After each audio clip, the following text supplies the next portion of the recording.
I matched with this guy named Mike on Tinder a little over a year ago.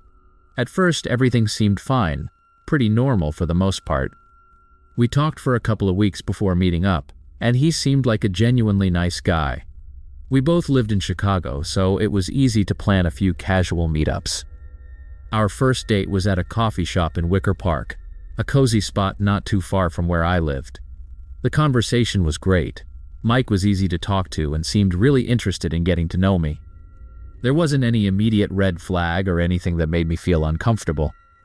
After that, we met up a couple more times over the next few weeks. We went to a small bar near Logan Square, grabbed dinner downtown, and once even went for a walk by the lake near the Shed Aquarium. It felt normal, but I wasn't entirely sure if I was into him. There was no real spark, but I figured that happens sometimes, and I was still open to seeing where things went. He seemed like a decent guy, so I didn't see any harm in it. But then things started getting weird. One morning, I went to my regular grocery store, a Jewel Osco near my apartment, and I noticed Mike there. It seemed strange because we hadn't talked about our plans for the day, and I don't remember ever mentioning that I shopped there. He came up to me, acting like it was a total coincidence, and I played along, though I felt a bit off. Still, it's Chicago, right? Big city, but small world. I brushed it off as one of those random things. Not long after, maybe a week or two later, I saw him again. This time it was outside my gym in Lakeview. I hadn't told him which gym I went to, or even that I had a workout routine. It felt strange, but again, I rationalized it as just another weird coincidence. I mean, we did live in the same city, so it wasn't totally impossible for us to bump into each other. But I started feeling like maybe these coincidences weren't so random after all. The next time I saw him, it wasn't just unsettling, it was downright scary. I was leaving work late one evening. I work in a small office building in the West Loop. The sun had already set, and I was walking to my car parked a couple of blocks away. As I rounded the corner, I saw Mike. He was just standing there, not too far from my car. He didn't have any reason to be there. I hadn't told him where I worked, and there was no way he could have known. I didn't say anything to him, just gave a half-hearted wave, got into my car, and drove home. It was then that I started to feel like something was really wrong. He had no reason to know where I worked, let alone be standing near my car that late at night. The whole thing left me with this sinking feeling in my stomach, but I didn't know what to do about it. I hadn't seen him do anything explicitly threatening, but the constant appearances were unsettling to say the least. I stopped responding to his texts after that. I thought maybe if I put some distance between us, he'd take the hint and move on. But that's when things escalated. I started seeing him more frequently. Once I was out with friends at a restaurant in Lincoln Park, and there he was, sitting at a table near the window just watching. He didn't come over to talk this time. He didn't even acknowledge me. He just sat there, occasionally glancing over in my direction. It was eerie. I left early that night, telling my friends I wasn't feeling well. When I got home, I couldn't stop thinking about it. It wasn't just that I was seeing him everywhere, it was the way he was always just there. Like he was waiting for something, watching. Then came the night that really terrified me. I was driving home from a late shift at work, and as I pulled into the parking lot of my apartment complex, I noticed a car behind me. It wasn't that unusual until I realized it had been behind me for quite a while, matching my turns and following me from several streets away. I couldn't see the driver clearly, but something about the way the car moved made my skin crawl. I parked and watched as the car slowed down, then sped off as I got out. I was shaking by the time I made it into my apartment. I checked my phone and saw a missed call from Mike, followed by a text saying he was in the neighborhood and thought he saw me driving. That's when I knew it was him following me. I felt sick. I blocked his number that night, hoping that would be the end of it. But it wasn't. Over the next few weeks, I kept seeing him. At first, it was the same random spots, near my gym, outside the grocery store, on my street. I'd catch a glimpse of him across the road or in a nearby car, but he never approached me. It was like he wanted me to know he was there but didn't want to confront me directly. I started changing my routine, taking different routes to work, switching gyms, even avoiding some of my favorite spots in the city. But no matter what I did, I kept seeing him. Once I saw him standing outside my apartment building late at night. I watched him from my window, heart pounding in my chest. He just stood there looking up at the building, not moving, not doing anything. I didn't sleep that night. I was too scared to go to the police. I didn't have any solid proof that he was stalking me. Just a series of unsettling encounters that, when put together, painted a pretty disturbing picture. I confided in a close friend about everything that had been happening, and she was the one who finally convinced me to get some kind of help. She had actually seen Mike following my car one night after we'd hung out, which confirmed that I wasn't just being paranoid. I filed a police report a couple of days later, but there wasn't much they could do at that point. Without direct threats or physical harm, they said it would be difficult to pursue any legal action. They advised me to document everything, which I did, and to call them if he ever approached me again. That didn't exactly give me a lot of comfort, but at least I had something on record. After that, I didn't see him for a while. Weeks went by without any sign of him, and I started to feel like maybe it was over. Maybe he had finally moved on or found someone else to fixate on. I started going back to my normal routine, trying to shake off the lingering anxiety that had built up over the past few months. But then, out of nowhere, he reappeared. This time it was outside my office. I was leaving work late again, and as I walked toward my car, I saw him standing across the street just watching. He didn't say anything, didn't try to come over. He just stood there staring. I felt frozen for a moment, unsure of what to do. Then I quickly got into my car and drove away, my heart racing the entire time. That night I couldn't sleep. I kept thinking about all the times I had seen him, the way he always seemed to be nearby, watching but never approaching. It felt like he was playing some kind of twisted game, and I was the unwilling participant. Every time I thought it was over, he would show up again, like he was reminding me that he hadn't forgotten about me. I started carrying pepper spray everywhere I went, just in case. I also made sure to let my friends and coworkers know what was going on, so they could keep an eye out for anything suspicious. I felt like I was constantly on edge, never able to fully relax, always waiting for the next time he would appear.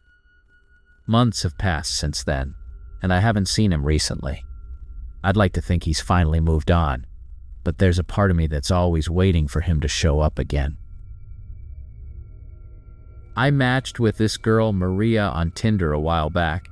I live in Denver, and she mentioned in one of our conversations that she was pretty close by, just a few neighborhoods away. She seemed normal, I guess. We talked for about a week before setting up a date, and everything was casual.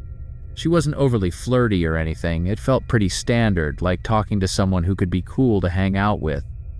She suggested that I come over to her place for dinner, which wasn't too weird to me. I'd been on a few Tinder dates before, and sometimes meeting at home felt easier. It was more comfortable than a crowded bar or restaurant, plus it saved on money. She gave me her address and told me to knock on the back door since her front doorbell was broken. The place was in a neighborhood I wasn't super familiar with, kind of in the southern part of the city, around Inglewood. I looked it up online before heading over. The street looked normal, pretty quiet. It was just one of those typical suburban streets with older homes, a few trees, nothing sketchy about it. So I didn't really think twice about the back door thing. The day of the date, I left my apartment around 6 p.m. It was late fall, so the sun had already started setting, but it wasn't completely dark yet. I remember thinking that I was a little nervous, but not for any particular reason. It was just that kind of nervous energy you get before meeting someone new. The drive over was uneventful, just the usual traffic for that time of evening. I had the radio on, just trying to keep my mind off the date. I wasn't expecting anything weird, and I definitely wasn't prepared for what happened. I got to the street, found the house number she gave me, and parked a little ways down. The house looked like it did in the Google Maps picture. It was a small, older bungalow with a fenced-in backyard. There was nothing out of the ordinary. I walked around to the back as she had asked, and when I got there, I noticed a few things that gave me pause. The backyard was kind of overgrown. weeds creeping up through the cracks in the patio, and there were no lights on inside. At that point, I should have just left.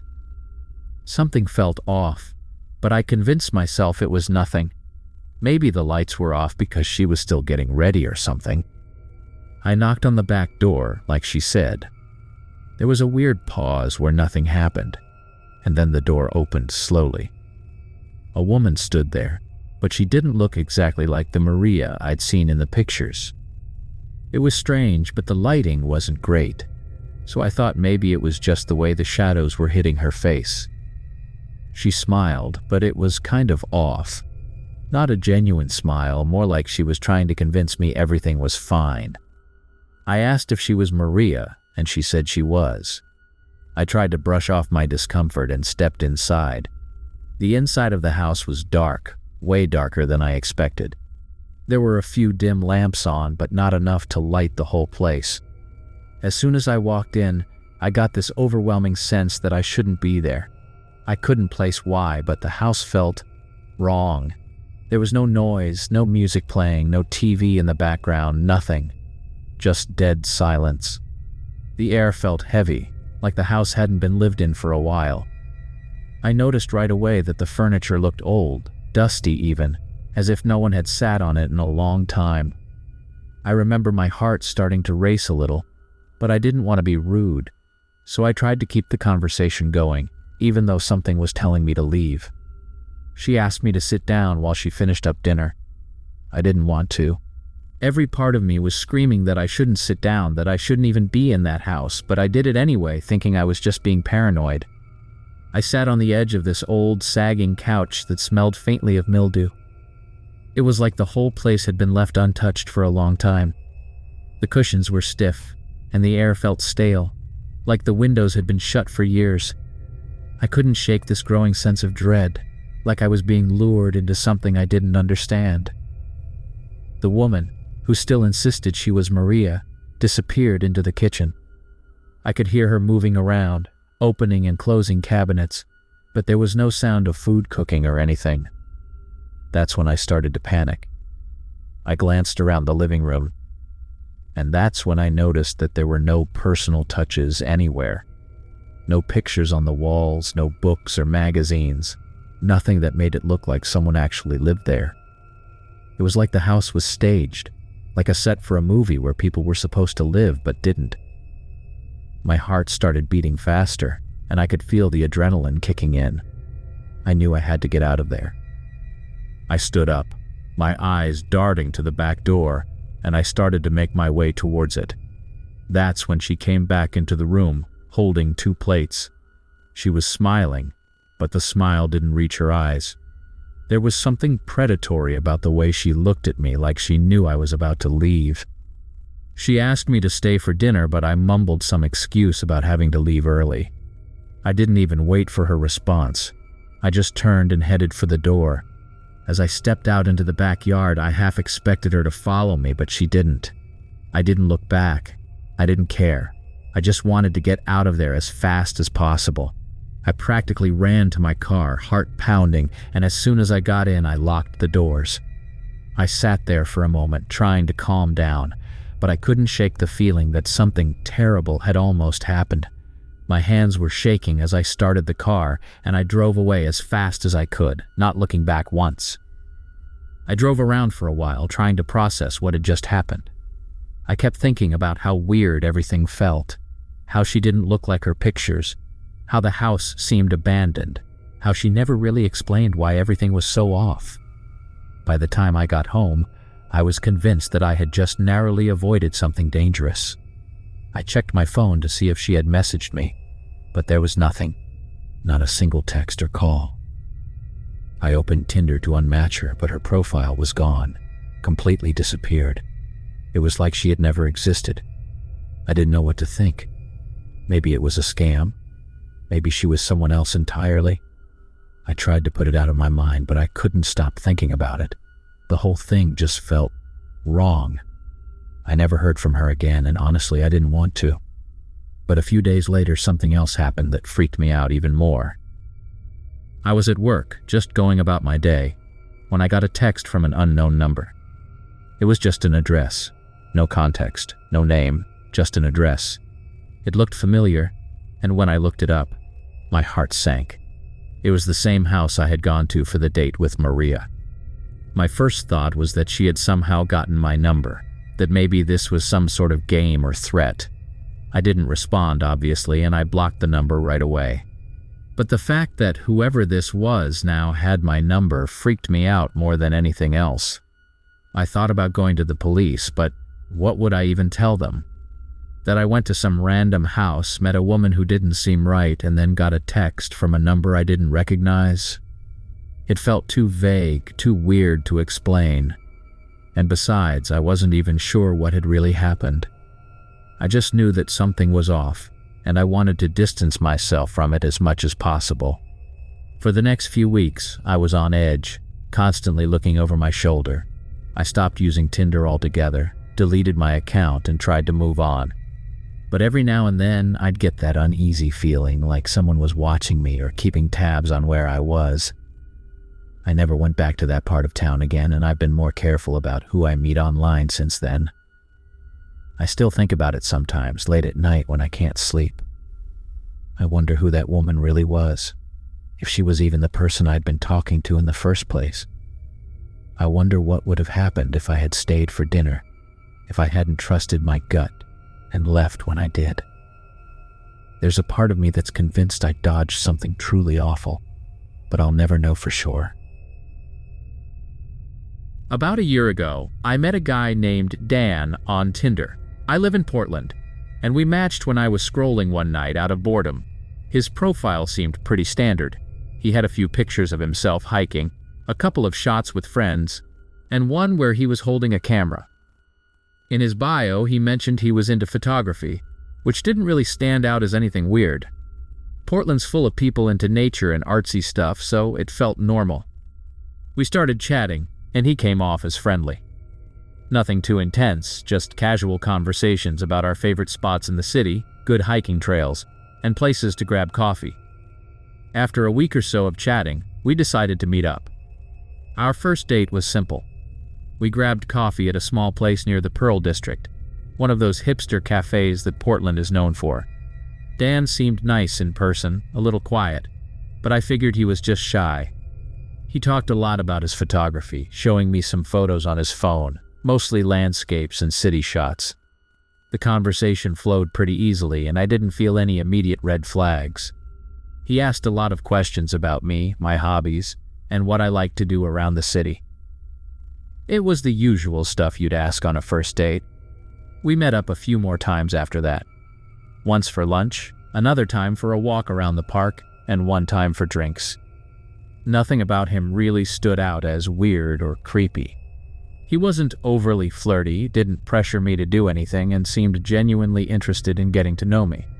I wouldn't say I was super into him, but I thought he was a decent guy, and I enjoyed hanging out with him. After a few dates, Dan started bringing up his photography more often, asking if I'd be interested in doing some casual photo shoots. He said he thought I had a unique look that would be great for his portfolio. I'm not a model by any means, and the idea of having someone take photos of me felt awkward. So I politely declined, telling him it wasn't really my thing. He seemed to take it well at first, saying he understood, but he kept bringing it up in our conversations. He would send me random photos from shoots he had done, trying to show me how tasteful his work was. Every time I would just brush it off or change the subject. It started to get uncomfortable when he wouldn't drop it. He kept asking more persistently, saying I should just try it, and that I'd look amazing in front of the camera. It was becoming the main thing he talked about whenever we texted or met up. I started feeling weird about it, like he wasn't respecting my boundaries. I thought about cutting things off, but I didn't want to seem rude or overreact, so I just kept making excuses and hoping he'd stop. One day, after I'd been dodging his requests for a while, I decided to block his number. I wasn't interested in seeing him anymore, and the whole photography thing was starting to feel too pushy. After I blocked him, I didn't think much about it. I figured he'd just move on, maybe find someone else to take pictures of. But that's when things got strange. A few days later, I received an email from an address I didn't recognize. The subject line was blank and the body of the email contained only one thing: a photo of me. It wasn't one I had taken or posted anywhere. It was a candid shot of me sitting at a cafe, not even looking at the camera. I immediately felt a jolt of fear run through me. The email didn't have any text, just the photo. I couldn't figure out where or when it had been taken, but it was definitely me, sitting alone at a small table, sipping coffee. The more I looked at it, the more unsettled I became. The angle made it clear that I hadn't noticed someone taking the picture. I tried to brush it off, thinking maybe it was some weird coincidence. But then, a couple of days later, I got another email. This time, it was a picture of me walking down the street near my apartment. Again, it was candid. I was looking down at my phone, completely unaware. My heart raced as I stared at the photo. I didn't know what to think. Someone had been following me, taking pictures without my knowledge. I didn't immediately connect it to Dan. I thought maybe it was some random creep or someone messing with me. But then I got a third email. This time it was a picture of me with Dan, taken from one of our dates. We were sitting together on a park bench, and the angle suggested it had been taken from a distance. That's when it clicked. These photos weren't just random. They were from the times I had been with Dan or near places we had gone together. It wasn't just a coincidence anymore. It was him. I felt a wave of nausea wash over me as I realized what was happening. Dan had been photographing me without my permission. I went back through our text messages, remembering how he had always brought up his photography, how insistent he had been. I had assumed he meant professional photos, but now it was clear he had been taking pictures of me all along, without me knowing. I didn't know what to do. I felt violated, but I wasn't sure how to handle it. I blocked his email, hoping that would stop the photos from coming, but it didn't. Over the next week, I got more emails from different addresses, each one containing a new photo. The images were always of me, either sitting at a cafe, walking around the city, or doing random errands. He was following me, documenting my life like I was some kind of subject for his twisted art project. I started feeling paranoid every time I left my apartment. I couldn't shake the feeling that he was out there, watching me, waiting for the perfect moment to snap another photo. I would look over my shoulder constantly, scanning the streets for any sign of him. But I never saw him. He was always just out of sight, lurking somewhere nearby. I stopped going to the places I used to frequent. I changed my routines, taking different routes to work, avoiding my favorite coffee shops, and staying away from the park. But no matter what I did, the photos kept coming. It was like he always knew where I would be, like he had somehow figured out my schedule. Each new photo felt more invasive than the last. At one point, I considered going to the police, but I wasn't sure what I could even say. I had no proof that it was Dan taking the photos, and even if I did, what could they do? It wasn't like he had physically harmed me or made any direct threats. All I had were these creepy, stalker-like emails with photos of me going about my daily life. I didn't want to sound crazy, but I was starting to feel like I was losing control. I tried talking to a few friends about it, but they didn't know what to say. They were sympathetic, but most of them didn't seem to understand the extent of how terrifying it was. Some even suggested that maybe it was just a harmless obsession, that Dan was probably just infatuated with me. But I knew it was more than that. This wasn't about attraction or admiration. It was about power. He was controlling my life without even being there, and I couldn't do anything to stop it. The breaking point came when I received an email that wasn't just a photo. It was a video. My hands were shaking as I opened the attachment. The video started with me walking into my apartment building. The camera followed me from a distance as I unlocked the front door and went inside. The angle changed as the camera zoomed in on my window where the curtains were slightly open. I saw myself moving around inside, completely unaware that I was being filmed. The video was only a minute long, but it felt like an eternity. I couldn't breathe. My apartment was supposed to be my safe space, the one place I could escape from him, but now he had violated that too. I immediately closed the curtains and shut off all the lights. feeling trapped inside my own home. The thought that he had been outside, watching me through my window, made my skin crawl. I felt exposed, vulnerable in a way I had never experienced before. That night, I barely slept.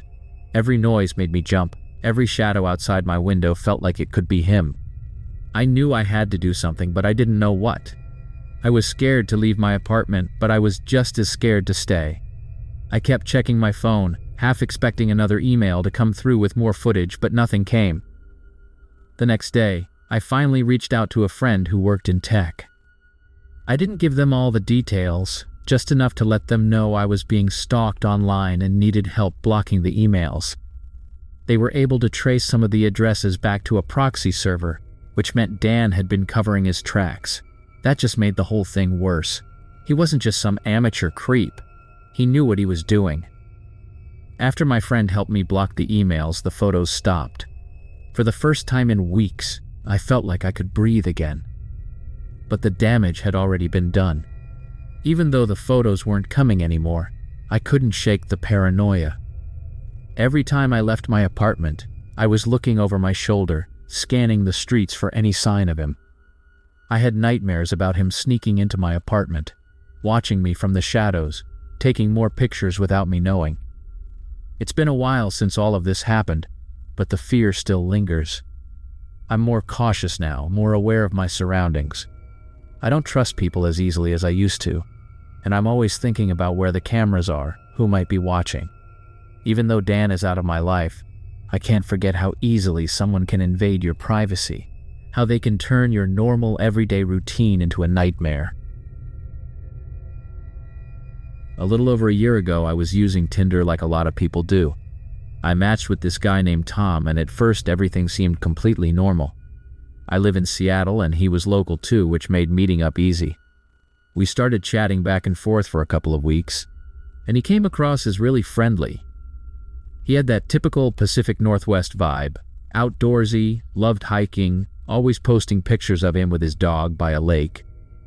I didn't feel any red flags, and we eventually made plans to meet up. Our first date was casual.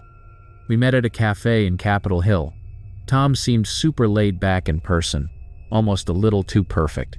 He was easy to talk to, knew how to keep the conversation going, and made me feel comfortable. We both loved the outdoors, and he suggested going for a hike one weekend. Nothing about him raised any alarms. He was that kind of guy who seemed like he had his life together, a good job in tech, lived in a nice part of town, and came off as genuinely nice. After a few more dates, we started getting a bit more serious. I'd see him every weekend and we'd do typical couple stuff. Go out to dinner, catch a movie, or just hang out at his place.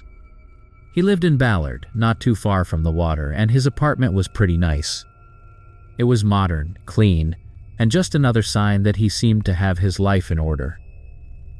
I felt like I had lucked out, to be honest. Dating in Seattle can be tough, and here was this guy who seemed to tick all the boxes.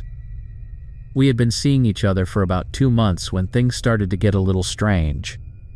One day, out of the blue, I got a message on Facebook from a woman I didn't know. It was just a simple message at first, saying that she needed to talk to me about Tom. I didn't respond right away because I thought it was probably spam or a scam, but something about it nagged at me.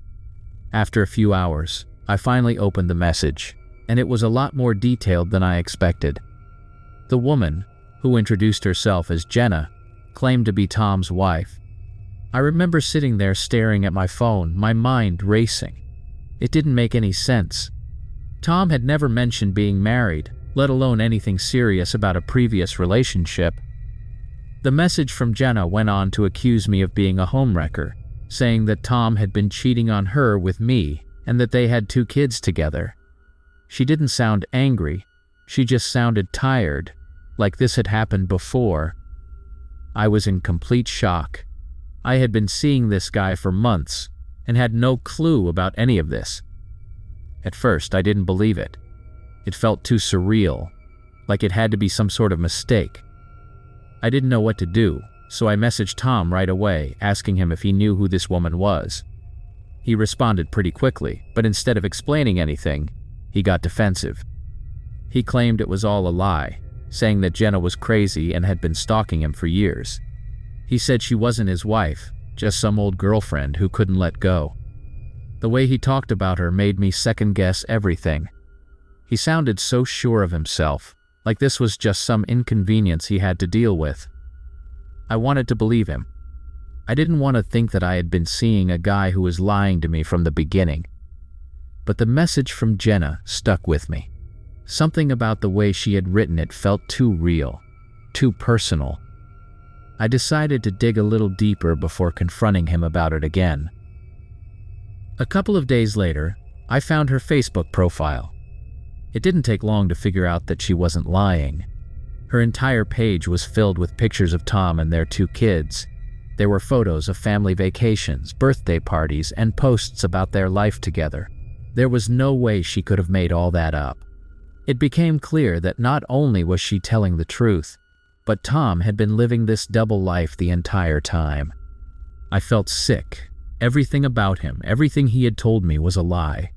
I didn't know how to process it. I had no idea that the guy I had been seeing for months was actually married with children. I went from being in what I thought was a normal, healthy relationship to realizing I was just part of some twisted game he was playing. I didn't confront him right away. I wanted to gather more information before deciding what to do next. I found more of Jenna's posts and saw that she had tagged Tom in several of them. That's when I realized Tom had a completely different name on Facebook. He had been using a fake name with me, probably to keep his real life hidden. His Facebook profile was private, but the posts from Jenna painted a clear picture. They had been married for over 5 years and lived in a house together in Bellevue, just across the water from Seattle. I felt completely blindsided. All those times we had been hanging out at his apartment, he must have been making up excuses to his wife about where he was. It was all starting to make sense now. The nights he wouldn't answer his phone, the weekends when he suddenly became unavailable because of work trips. I had been so trusting, so naive. The worst part was that I had started to really fall for him. I had let my guard down, and now I was stuck in this horrible situation. I didn't know if I should tell Jenna the truth, confront Tom, or just walk away from it all. A part of me wanted to believe that maybe there was some explanation, that somehow he wasn't as bad as it seemed, but deep down, I knew that wasn't true. I decided to confront him in person. I needed to hear him admit what he had done, to see if there was any remorse in him. We met up at his place one evening, and I tried to keep my emotions in check. I didn't bring up the messages right away. I wanted to see if he would come clean on his own. But he didn't. He acted like everything was normal, like he hadn't been hiding this huge part of his life from me. When I finally brought up Jenna, his entire demeanor changed. He didn't get angry like I expected. Instead, he became cold. He barely denied it. He admitted that he was still married, but tried to spin it like it was some kind of complicated situation. He said they had been separated for years, but were still technically married because of legal reasons. He made it sound like it was no big deal, like I shouldn't be upset. But I could tell he was lying. He didn't care about me. He didn't care about Jenna or his kids either. He was just trying to keep everything together so he wouldn't lose control. The realization hit me hard. I had never really known this man. Everything he had shown me was just an act. I left his apartment that night feeling numb. I didn't cry. I didn't even feel angry at that point. I just felt empty. It was like everything I had built with him had crumbled away in an instant, and there was nothing left. After that, I blocked him on everything. I didn't want to hear from him again. I didn't respond to Jenna either. I figured she probably already knew the truth, and I wasn't sure if getting involved would make things worse. It wasn't my place to tell her how to handle her marriage. I just wanted to move on and forget any of it had ever happened. I matched with this guy named Ben on Tinder almost 2 years ago. At the time, I was living in Austin, Texas. I wasn't super serious about dating, just kind of seeing what was out there. Ben seemed perfect from the get-go. His profile had all the typical stuff, pictures of him hiking, hanging out with friends, and some shots of him at what looked like a decent job. His bio said he worked in finance, and he mentioned loving live music, which was a huge plus in a city like Austin. I've always been into going to shows, so that felt like a connection right away. We started chatting pretty quickly after matching, and it felt natural. Ben was charming but not overbearing, and he seemed genuinely interested in what I had to say. We talked about our favorite spots in the city, the best taco trucks, and places to check out live music. There was nothing about him that seemed off, and our conversations were smooth. He had this way of making you feel like you were the center of his attention, but it didn't come across as creepy or forced. After a few days of chatting back and forth, we decided to meet up. We grabbed drinks at a bar downtown somewhere on 6th Street, if I remember correctly. It was a trendy spot, busy but not so packed that we couldn't have a conversation. In person, Ben was just as he seemed online, well-dressed, polite, and confident. He asked me about my job, my family, and what brought me to Austin. I had moved there for work, and he mentioned he had grown up a few hours outside the city. I didn't think to question it at the time. Everything he said seemed plausible, and he didn't give me any reason to doubt him. Over the next couple of weeks, we went on a few more dates. Dinner, more drinks, and once we even went kayaking on Lady Bird Lake. It was fun, and I started to like him more and more. He seemed to be this great mix of someone who had their life together but wasn't boring or too serious. He didn't push for anything too fast, and it felt like things were moving at a comfortable pace. But then, out of nowhere, little things started to happen that I didn't really notice until later. He'd ask me seemingly harmless questions like where I usually parked when I went to work or what time I got home from the gym. It didn't raise any red flags initially, but thinking back, I realized how strange it was. These weren't normal questions you'd ask when getting to know someone. They were too specific, too targeted. At the time, though, I didn't think much of it. I just thought he was showing interest in my day-to-day life. One night, after about a month of dating, we went out for dinner at a small restaurant near my apartment. It was a nice evening and we had a good time, but when I got home I noticed something odd. My apartment didn't feel quite right. Nothing was missing, but it just felt like someone had been there. I brushed it off as me being paranoid. I lived alone, so sometimes I'd come home and convince myself I'd left a door unlocked or a light on when I hadn't. But this time, it felt different. I checked everything, but nothing seemed out of place, so I tried to let it go. A week later, something similar happened. I came home from work and found that my laptop, which I usually left on my desk, had been moved. It was subtle, just a shift in how it was placed, but I knew I hadn't touched it that morning. Again, nothing was stolen, and nothing else in the apartment seemed disturbed. I tried to convince myself I was just being overly anxious or forgetting things, but this time I couldn't shake the feeling that someone had been inside. I double-checked all the locks and even thought about getting a camera, but I ended up deciding against it. It felt silly to be so paranoid over what could just be me forgetting where I placed things. Around the same time, I started noticing odd charges on my credit card. They weren't big purchases, just small things here and there. Gas stations I didn't remember stopping at. A random charge from a coffee shop in a part of town I never visited. At first, I thought it was just an error, or maybe something small I had forgotten about. But the charges kept coming, and they started to get more frequent. I called my bank, and they were able to reverse a few of the charges, but they couldn't figure out where they were coming from. I changed my passwords, ordered a new card, and thought that would be the end of it. But the strange things kept happening. I started getting weird emails from accounts I didn't recognize. They were vague, just random ads or promotions, but there were a lot of them, way more than usual. Then I got a few notifications that my email password had been reset. I thought maybe I had clicked on a phishing link by accident, but it was starting to feel like something more. That's when I remembered some of the personal questions Ben had asked me early on. At the time, they hadn't seemed odd, but now they felt calculated. I hadn't told him anything too private, but I had mentioned things like where I worked, the gym I went to, and some of my favorite spots around the city. He had enough information to get a sense of my routine, and that thought alone sent a chill down my spine.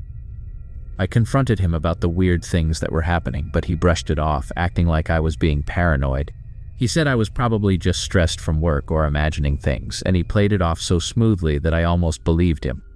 Almost. But deep down, I knew something was off. The way he deflected my questions, the way he always seemed to have an answer for everything, it didn't sit right with me. After that conversation, I started to distance myself from him. I canceled plans, didn't respond to his texts as quickly, and tried to put some space between us. That's when things got worse. My identity was stolen. I didn't realize it at first. It started with those small charges, but then it escalated. I got a call from my bank saying someone had tried to open a credit card in my name. Then I received letters from 2 companies I had never heard of thanking me for applying for loans. It was terrifying. I spent hours on the phone with my bank trying to sort everything out. They canceled the applications and helped me put fraud alerts on my accounts, but I couldn't shake the feeling that it was connected to Ben. He had enough information to start piecing things together. My address, my birth date, details from our conversations that seemed innocent at the time, but now felt sinister. One night, as I was lying in bed, I got a notification on my phone that my password for one of my accounts had been changed. I hadn't changed it. I sat up in bed, my heart racing. I checked my email and saw that there had been multiple attempts to log into my accounts from an unknown device. I immediately reset all my passwords, added 2-factor authentication, and started to panic. I felt completely violated.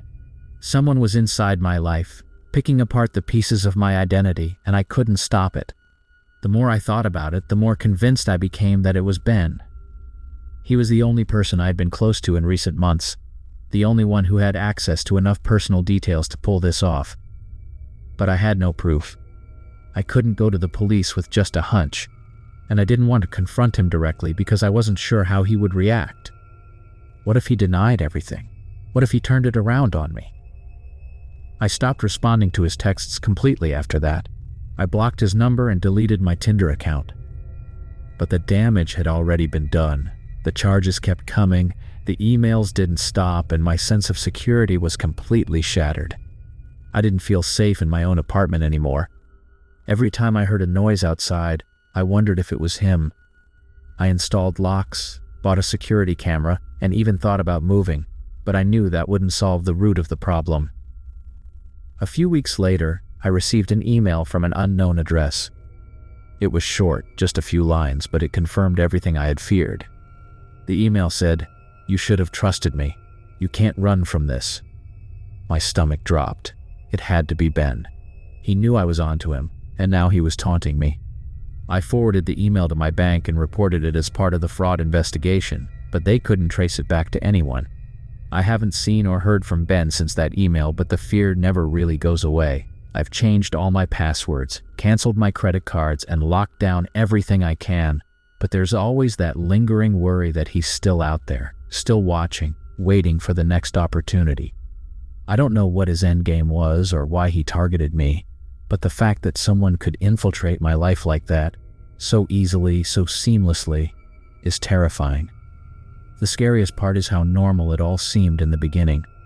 Ben wasn't some obvious predator. He didn't give off any warning signs. He was charming, funny, and completely believable. But he was methodical, calculated, and manipulative. He took his time, made me feel comfortable, and then used that trust against me. And by the time I realized what was happening, it was too late. Last year, while living in Los Angeles, I matched with a guy named Jake on Tinder. It started like any other conversation on the app, just some light back and forth about favorite movies, music, and what we like to do around the city. He seemed pretty normal, had a couple of decent photos where he looked well put together, and didn't give off any weird vibes at first. He mentioned he liked to drive around and explore new parts of LA, and I told him I was always up for trying new spots for food or drinks. After about a week of chatting, Jake asked if I wanted to meet up for a drink. He offered to pick me up, which I was hesitant about. I had this rule that I didn't let guys from dating apps know where I lived right away, but I was tired that day from work and didn't want to deal with parking or driving in LA traffic. I figured it would be fine. After all, he seemed decent, and I could always bail if something felt off. The plan was simple. He'd pick me up from my place in Silver Lake and we'd head to a bar I liked in Echo Park. I made sure to let a couple of friends know where I was going and who I was meeting, just in case. You know, the usual precautions we all take when meeting someone new. I was nervous but excited to finally meet him. I got ready, threw on something casual, and waited outside my apartment for him to arrive. When he pulled up, the first thing I noticed was that his car was packed with random stuff. I remember thinking it looked more like someone who was in the middle of moving or maybe living out of their car. The back seat was crammed with boxes, bags, and what looked like old clothes. My brain started sending me warning signals, but I brushed them off, figuring he just hadn't gotten around to cleaning his car. I mean, a lot of people in LA live kind of messy, right? I got in and we started driving. At first, everything seemed fine. We made some small talk about work, the typical first date conversation, but something about the way he talked felt off. He kept asking weirdly specific questions about my daily routine, what time I usually left for work if I lived alone, and how often I went to certain places. I chalked it up to him trying to get to know me better, but it still felt strange. It wasn't like the usual first date banter. As we headed toward Echo Park, Jake suddenly said he knew a shortcut that would save us some time. I had lived in LA long enough to know that shortcuts usually didn't exist in this city, but I didn't say anything. He took a turn onto some side streets, and within minutes I had no idea where we were. I'm not great with directions, but I can usually get my bearings in most parts of the city. This time, though, everything felt unfamiliar. We started winding through residential streets that didn't look like the areas we were supposed to be near. The houses were spaced out more, and the streetlights were fewer and farther between. I pulled out my phone to check the GPS, but Jake casually mentioned that he didn't like people using their phones when they were together. That comment didn't sit well with me. It wasn't said in a joking way. It felt more like a command than anything else. I told him I needed to check something quickly, and he brushed it off, saying we were almost there. But we weren't. We kept driving, and the neighborhoods got more unfamiliar. The conversation had mostly died down at this point, and the silence in the car felt heavy. I tried to keep my cool, but I could feel my heart racing. I wasn't sure what was going on, but I knew this wasn't right. After a while, I made up some excuse about needing to meet a friend soon, hoping he'd get the hint and take me back. Instead, he laughed it off and kept driving, saying he wanted to show me something cool before we hit the bar. At this point, we were nowhere near the city center. The roads were getting darker, and there were fewer and fewer cars around. I was trying not to freak out, but my anxiety was building. I tried to stay calm and act like I wasn't worried, hoping that if I didn't show fear, he'd drop whatever this was. When we pulled up to a stoplight in a quieter area, I made a decision. I took out my phone and pretended to make a call, saying loudly that my friend was waiting for me at the bar. Jake glanced over at me, and for a second I wasn't sure how he'd react. He hesitated, his grip tightening on the steering wheel. Then, without a word, he turned the car around and started heading back toward more familiar streets. The entire drive back was tense. I kept my phone out, making it seem like I was still on the call, but I didn't know what to say. I didn't want to escalate the situation, but I needed to get out of that car. We finally got closer to the bar, and as soon as we reached a stop where I recognized the area, I told him to pull over. I didn't care how far it was from the bar at that point. I just wanted out. He stopped, and I quickly got out, muttering something about meeting up with friends before slamming the door behind me. I walked quickly toward the main street, keeping my phone in my hand and pretending to talk to someone the entire time. I didn't look back until I reached the bar, where there were people around. When I finally looked, Jake's car was gone. I went inside the bar, ordered a drink, and sat there trying to process what had just happened. I didn't stay long, though. I left after about half an hour, grabbed a rideshare back to my apartment, and locked the door behind me. I blocked Jake's number and unmatched him on Tinder that same night. I couldn't stop thinking about it, though. Why did he drive me so far out of the way? What was he planning to show me? Every time I replayed the night in my head, It felt like I had barely escaped something much worse. There were so many small red flags that I ignored. The packed car, the weird questions, the way he insisted on driving through those dark side streets. It all seemed so obvious in hindsight, but at the moment I kept convincing myself that I was overreacting, that maybe I was being too paranoid. For the next few days, I kept expecting him to try and contact me again. I was constantly looking over my shoulder, thinking I'd see his car parked outside my apartment or waiting for me somewhere. But he never reached out. I didn't hear from him again, which should have been a relief, but it wasn't. The fact that he just disappeared made the whole thing feel even more unsettling. It was like he knew I was onto him, and instead of trying to explain himself, he just moved on to whatever his next plan was. I never went on another date from Tinder after that. I deleted the app a week later, and to this day, I haven't gone back to it. I still think about Jake sometimes, though, especially when I'm driving at night and see a car that looks like his. I'll never know what his intentions were that night, but I'm just glad I trusted my gut and got out when I did. I met this guy named David on Tinder about a year ago. I wasn't really looking for anything serious, just someone to hang out with, maybe grab a drink or dinner with every now and then. David seemed like a decent guy from his profile. He had a good job, worked as a software engineer, and liked to travel. His photos were normal, nothing overly staged or weird. He looked like a regular guy, someone you'd run into at a bar or a cafe. We started messaging, and he was easy to talk to. He wasn't one of those guys who immediately tried to flirt or get weird, which was refreshing. He asked about my interests, my favorite spots in the city, that kind of thing. I didn't think too much about it at first, but he did seem pretty interested in my past relationships. He casually asked how long I had been single, and if I had dated anyone recently. I didn't see anything strange about it at the time. It felt like the normal getting-to-know-you questions people ask when they're interested in someone. After chatting for about a week, we made plans to meet up. We agreed on a casual dinner at a place in Center City that wasn't too far from my apartment. When we met, he was exactly as he seemed online. A little reserved but polite and friendly. The date went fine, nothing too remarkable. We talked about work, our favorite restaurants in Philly, and the typical first date stuff. But every now and then, he'd steer the conversation back to my ex, asking questions like what went wrong in the relationship or how long we had been together. Again, I didn't think much of it at the time. Maybe he was just curious. Everyone has a past, right? As the night went on, I noticed David kept glancing at his phone. It wasn't like he was texting or checking the time, it was more like he was waiting for something. I didn't ask about it, though. I figured maybe it was just a habit or something. After dinner, we said our goodbyes, and I didn't feel any strong connection, but I figured he was nice enough to see again. Maybe give it one more shot before deciding whether or not to keep dating him. That's when things started getting weird. A few days later, I got a message from my ex. We hadn't spoken in months, and it wasn't exactly an amicable breakup. So when I saw his name pop up on my phone, I felt a little on edge. The message was strange.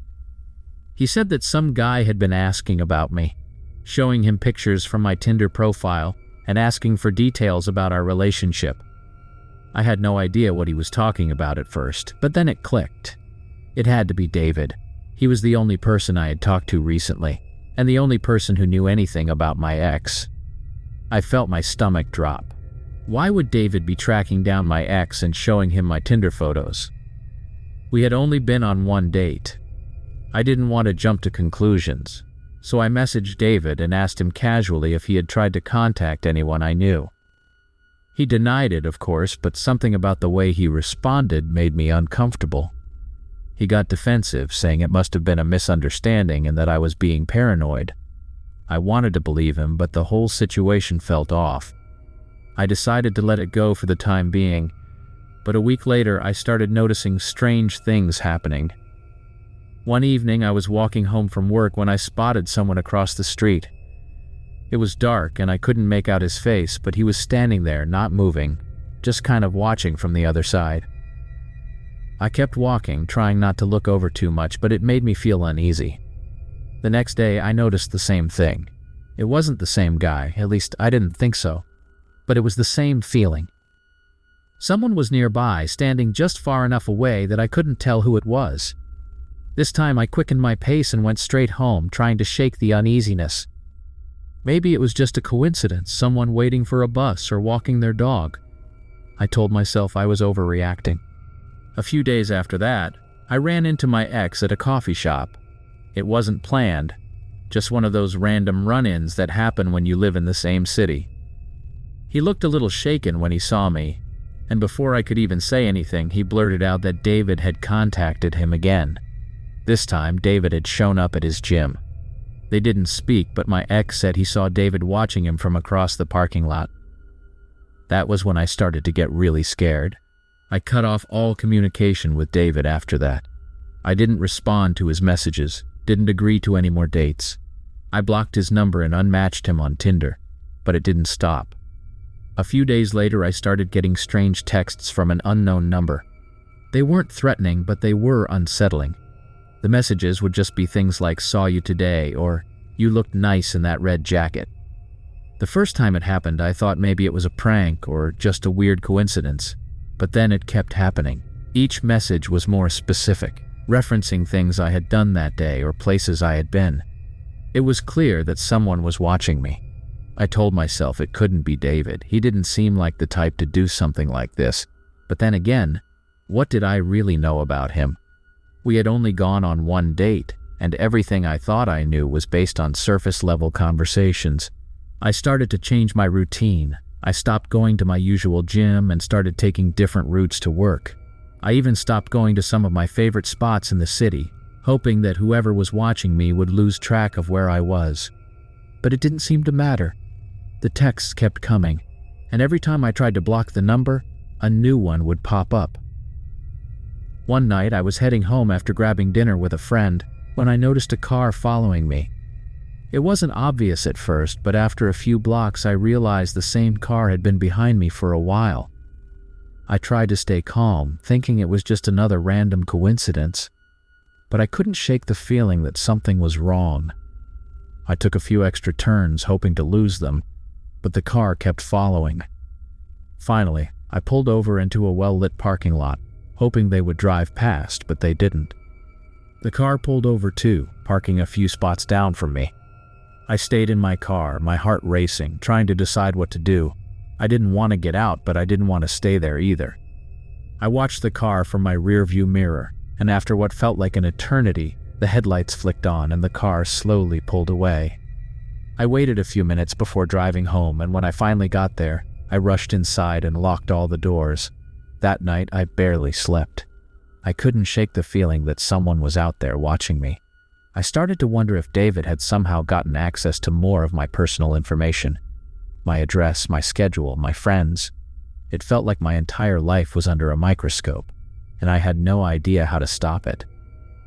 I reached out to a friend who had some connections in tech, and he helped me run a few checks on my phone and social media accounts. He couldn't find anything obvious, but he said it was possible that someone had been monitoring my online activity. That only made me more paranoid. I deleted most of my social media profiles, changed all my passwords, and even considered moving to a new apartment. But nothing seemed to help. The texts stopped for a while, and I thought maybe I had finally gotten rid of whoever was watching me. But then, one night, I was walking home from a late shift at work, and I saw him. David was standing at the end of my street, just staring at me. He didn't say anything, didn't move. He just stood there watching as I walked closer. My stomach dropped. I turned around and walked the other way, trying to stay calm, but I could feel his eyes on me the entire time. I didn't want to run and draw attention to myself, but every step I took felt heavier and more difficult. I made it around the corner and ducked into a nearby convenience store where I stayed for a while, hoping he would leave. When I finally got home, I locked all the doors and windows, checked every room in the apartment, and tried to calm myself down. But I knew this wasn't over. David wasn't going to just disappear, and I had no idea what he wanted or how far he was willing to go. For the next few weeks, I stayed on edge, constantly looking over my shoulder, waiting for him to show up again. I started carrying pepper spray with me everywhere I went and made sure to always let someone know where I was going. I didn't see David again after that night, but the fear never really went away. It's been almost a year now, and I still think about it every time I'm walking alone or when I get a text from an unknown number. I matched with a guy named Mark on Tinder a while back when I was living in New York City. It wasn't unusual for me to go on dating apps and casually swipe through profiles. You know how it is. Sometimes you find someone who seems interesting and you figure, why not? Mark's profile didn't stand out as anything special, but he looked attractive and seemed friendly enough. He mentioned he was a talent scout for models and that he worked in the fashion industry. His photos were polished but not overly posed, and his bio mentioned he was always on the lookout for fresh talent in the city. At first, I thought nothing of it. It's New York after all, so running into people in the fashion industry isn't exactly rare. We started chatting and he came off as really laid back. He asked me about my hobbies, what I did for work, and if I'd ever considered modeling. I thought he was just making conversation, and while I'd never really considered myself model material, it was flattering in a way. I figured he was just being nice. After a few days of back and forth, Mark told me he thought I had a look that might work for some projects he was working on. I'm not someone who gets wrapped up in compliments from strangers, but the way he talked made it sound like a legitimate opportunity. He wasn't pushy about it either, just casually mentioned that if I was interested, he could introduce me to a few people and see where it went. It sounded pretty innocent.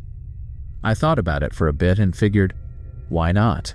I wasn't expecting to become a model or anything, but the idea of doing something different for fun sounded appealing. Plus, he seemed professional, and it didn't feel like one of those sketchy modeling scout scams you hear about. We made plans to meet, and he said he'd bring me to a small studio to get some test shots taken. The day we were supposed to meet, he told me the studio was a bit out of the way in Brooklyn. That wasn't strange. There are plenty of creative spaces in Brooklyn, and not everything happens in Manhattan. He sent me the address, and I looked it up online. It seemed like a regular, if somewhat industrial area. Lots of warehouses and old buildings that had been converted into studios or lofts. I didn't think too much of it. When I got there, it was a little more rundown than I expected. The area wasn't sketchy, but it wasn't exactly inviting either. The building was old, with graffiti on the walls and a couple of boarded-up windows. Still, I figured it could just be one of those hidden gems, a cheap space for creatives in a city where rent is insane. I texted Mark and he said he'd meet me outside. He showed up a few minutes later, smiling and friendly as ever. He was dressed well, like he'd just come from a business meeting, and he had a camera bag slung over his shoulder. Nothing about him screamed dangerous or untrustworthy. We chatted for a bit, and he led me inside the building. The lobby was dark and dingy, with flickering lights and peeling wallpaper. It didn't exactly feel like a professional studio, but again I told myself it was probably just a low-budget space. We took an elevator up to the 3rd floor and the place was dead silent. There weren't any signs of other people or noise from other rooms, which I thought was a little strange for a studio building. When we got to the floor, Mark led me down a long, dimly lit hallway. There were a few doors along the way, but they were all closed, and none of them had any signage. It felt more and more like we were in an abandoned building rather than a functioning studio. I started to feel uneasy, but I didn't want to come off as paranoid. I told myself that maybe this was just how these smaller studios operated. Off the beaten path, a bit rough around the edges. We reached a door at the end of the hall and Mark unlocked it with a key. Inside, the room was small and bare. There was no fancy setup, no professional lighting, no backdrops or equipment you'd expect in a photo studio. Just an empty room with some old furniture shoved into a corner and a single overhead light casting harsh shadows. It was unsettling. There wasn't even a desk or anything that would indicate this place was used for professional work. Mark didn't seem fazed by any of this. He told me to take a seat while he got his camera ready, but at that point, something in my gut was telling me this wasn't right. I stayed standing and asked him where the other people were. He had mentioned earlier that there would be a makeup artist, and another photographer here to help with the shoot. He brushed it off, saying they were running late, but that we could start without them. That was when I really started to panic. Nothing about this felt professional. I didn't know what to do. I didn't want to overreact, but at the same time, every alarm in my head was going off. I made up an excuse about needing to step outside for a moment and said I'd be right back. Mark tried to convince me to stay, saying we could get started now and that the others would arrive soon, but I insisted that I needed a minute. I walked out of the room, my heart racing, and made my way back down the hallway. The building was still dead silent, and I didn't pass a single person on my way to the elevator. I kept my head down, trying not to let on how freaked out I was, but I couldn't shake the feeling that something was seriously wrong. When I reached the lobby, I practically ran outside and called a rideshare to get me out of there as fast as possible. As I waited for the car, I kept looking over my shoulder, half expecting Mark to come out after me. He didn't, but the whole situation had left me on edge. When the car finally arrived, I jumped in and gave the driver my address, feeling a wave of relief wash over me as we pulled away from the building. I spent the rest of the night trying to shake off the weird feeling, but it stuck with me. I couldn't stop thinking about how strange it had all been. The empty building, the lack of equipment, the fact that no one else was there like he'd said they would be. I felt stupid for not trusting my instincts sooner and for letting myself get into that situation in the first place. A few days later, I decided to look up the building online again, trying to see if there was anything I had missed. That's when I found out that the address Mark had given me wasn't listed as a studio at all. It wasn't even registered as a commercial property. From what I could tell, the building was mostly empty, with a few abandoned lofts and storage units inside. There was nothing professional about it. I went back to Mark's profile on Tinder, but it was gone. He had either deleted it or unmatched me. I couldn't find him anywhere else online either.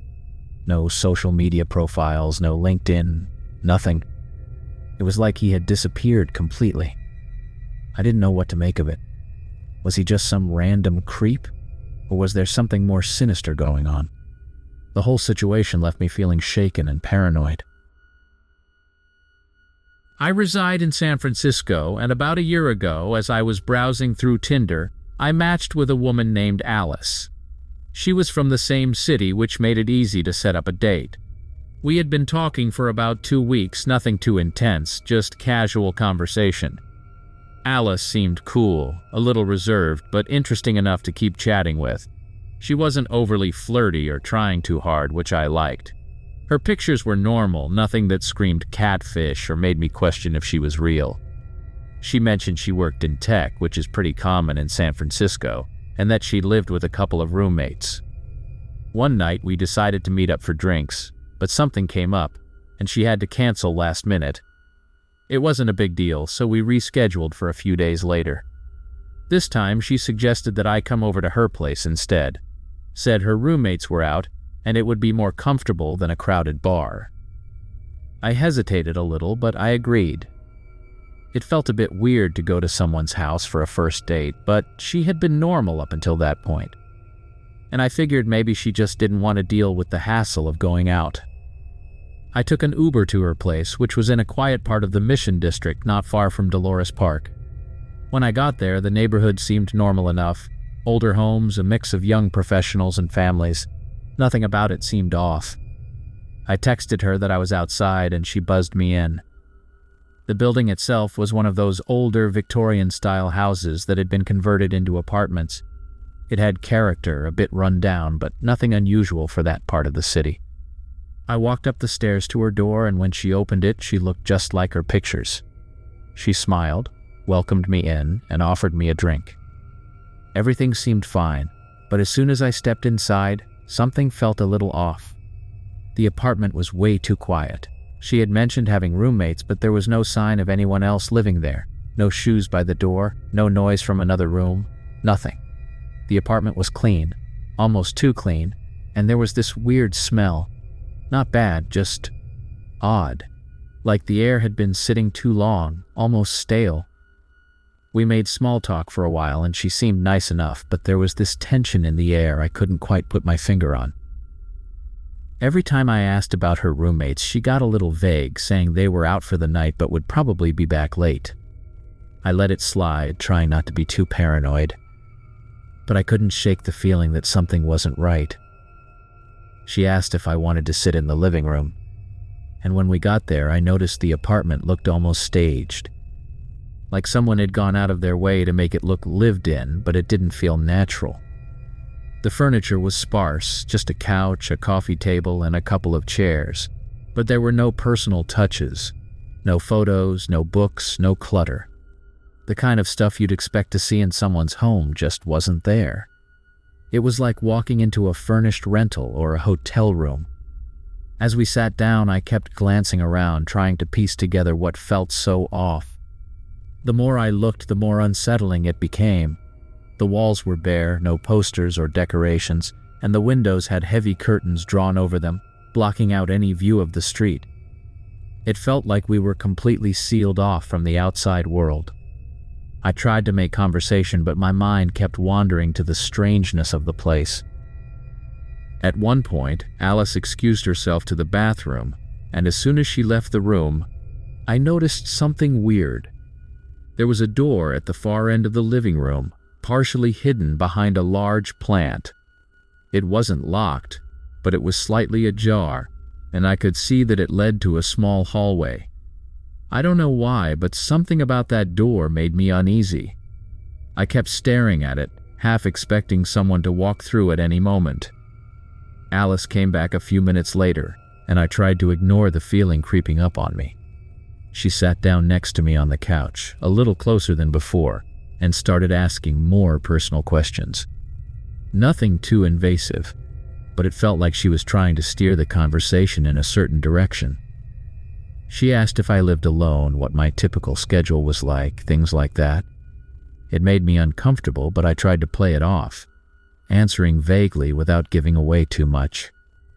As the conversation continued, I couldn't stop thinking about that door. The longer I sat there, the more I felt like I needed to leave. I told Alice I had an early meeting the next day and should probably head out. She didn't seem surprised, but her response was strange. She just smiled and said, "I figured you'd want to go soon." That sent a chill down my spine. The way she said it was so casual, but it felt loaded with something else, like she knew I was uncomfortable and was playing along with it. I got up and thanked her for the drink, trying to keep my tone light, but inside I was freaking out. She didn't walk me to the door, just sat there on the couch, watching me as I grabbed my jacket and headed for the front door. As soon as I stepped out into the hallway, I felt a wave of relief, but I still had to make it down the stairs and out of the building. When I got to the street, I called an Uber and waited a block away from her place just to put some distance between us. As I stood there, I kept looking back at her building, half expecting her to follow me out or watch from one of the windows. But the place stayed quiet, no signs of life. When I got home, I couldn't stop thinking about the whole thing. The apartment didn't feel lived in, her weirdly vague answers about her roommates, the way she watched me leave without saying much. It all seemed wrong, but I couldn't figure out why. I tried to rationalize it, telling myself maybe she was just awkward or didn't have close roommates. But no matter how much I tried to make sense of it, I kept coming back to that door in the living room and the strange atmosphere of the apartment. The next day, I told a friend about the experience, and she agreed it sounded off. She suggested I look up the address online, see if anything weird had happened there, or if it was listed as a rental property. I spent some time searching, but I couldn't find anything specific about the apartment itself. There were a few general reviews of the building, but nothing that stood out as strange or alarming. Still, I couldn't shake the feeling that I had dodged something bad that night. A few days later, I decided to check Tinder and see if Alice was still on there. Her profile was gone.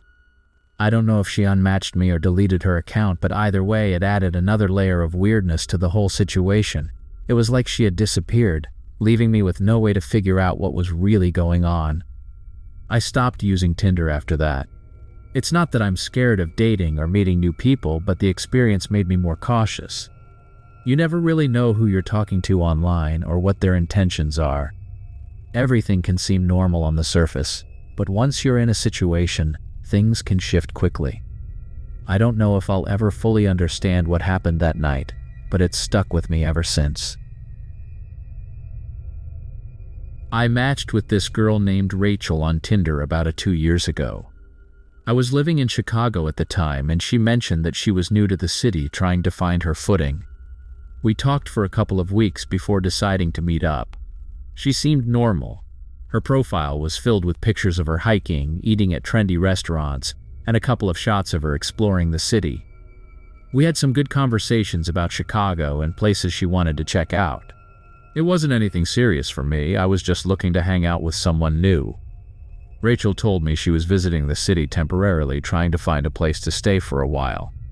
She mentioned she'd been staying with a friend but needed to move out soon, and finding a decent place in Chicago was tough. At first, I didn't think much of it. A lot of people come to Chicago, and the housing market here is pretty brutal if you don't know where to look. I've lived in the city for a few years, so I understood the struggle. One night, after we'd been talking for a bit, Rachel casually mentioned she was having a hard time finding a short-term rental and asked if she could crash at my place for a few days. She framed it in a way that made it seem like no big deal, just until she figured out her next steps. I'm usually not the kind of guy to let someone I barely know stay with me, but she seemed genuine and wasn't giving off any weird vibes. Plus, my apartment had a spare room that wasn't being used. It didn't seem like a big deal at the time, and I figured it would be a kind gesture. She showed up with just a couple of bags, like she was planning on staying for a few days and nothing more. The first night was fine. We grabbed some dinner at a local spot and chatted about the usual stuff: work, life, why she had moved to Chicago. She didn't get into a lot of detail about her life before moving here, just said she needed a change and that she was hoping to settle in a new city. The conversation was light and she was easy to talk to. Everything seemed perfectly normal. After the first night, things started to get weird. The next morning, I had to head to work, so I told her to make herself at home while I was gone. I didn't think much of it. I'd done her a favor, and she didn't seem like the type to take advantage of it. But when I came back that evening, the vibe in the apartment felt off. For starters, she had moved her stuff into the spare room, which I expected, but it looked like she had brought more than just the couple of bags she came with. There were boxes now, big ones, stacked neatly along the walls of the spare room, like she'd been planning to stay longer than she let on. I didn't ask her about it right away because I didn't want to seem rude, but I couldn't shake the feeling that something wasn't quite right. We had dinner again that night, and I tried to casually ask about the boxes. She brushed it off, saying she had picked them up from a storage unit she had rented but would be moving them soon. I didn't push the issue, but it made me uncomfortable. I hadn't agreed to let her use my apartment as a storage space, and now it was starting to feel like she was getting a little too comfortable. The next day, things got stranger. I came home from work and Rachel wasn't there, but her stuff had multiplied. There were more boxes, random bags, and even some furniture, an old chair and a couple of lamps that I definitely hadn't seen before. It was like my apartment was slowly being taken over by her things. I started to wonder how she'd managed to get all this stuff into my place without me noticing. I had been at work all day and there was no way she could have carried all of it by herself. I texted her asking where she was, and she responded a few hours later, saying she was out with friends and would be back later. I didn't want to be confrontational, but I told her that it felt like her stuff was piling up, and asked if she had found another place to stay. She didn't respond to that part of the text, just said she'd be back soon and we could talk then. By the time she got back, it was late, and I was sitting in the living room, waiting for her. When she came in, she acted like nothing was wrong, like she hadn't completely taken over my apartment with her stuff. I asked her again about the boxes and the furniture, and she got defensive, saying she didn't have anywhere else to put it. I wasn't sure how to respond. She hadn't been upfront with me about how much stuff she had, and now it was starting to feel like she was planning to stay a lot longer than I had agreed to. I told her that this wasn't what I had signed up for, that I was happy to help her out for a couple of days but couldn't let her stay indefinitely. She didn't argue or fight back, but the way she responded made me uneasy. She just smiled, nodded, and said she'd figure something out soon. There was something in her tone that felt off, like she wasn't really listening or didn't care what I was saying. The next morning, I woke up to find that she had left early, but her stuff was still there. I had to go to work, so I figured I'd deal with it when I got home, hoping she'd be gone by then. But when I came back that evening, the apartment was empty. Not just her things, everything. My apartment had been completely cleared out. Furniture, electronics, clothes, everything was gone. It was like I had been robbed, but there was no sign of forced entry. I stood there in shock, trying to process what had just happened. It didn't make any sense. How could someone clear out an entire apartment in a single day without anyone noticing? I checked my phone, expecting a message from Rachel, but there was nothing. I called her, but the number went straight to voicemail. I sent her a text, but it didn't go through. She had disappeared, along with everything I owned. I immediately called the police and reported the robbery, but I didn't have much to tell them. I had no idea where Rachel had gone, no last name, no real information about her background. She had come into my life, stayed for a few days, and then vanished with everything I owned. The police took a report, but they didn't seem hopeful about getting anything back. Without any leads, there wasn't much they could do. I spent the next few weeks trying to piece my life back together. I had to replace everything, my furniture, my clothes, my electronics. It was like starting over from scratch. Every time I thought about what had happened, I felt sick.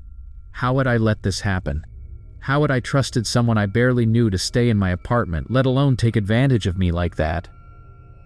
I went back to Tinder to see if Rachel's profile was still up, but it was gone.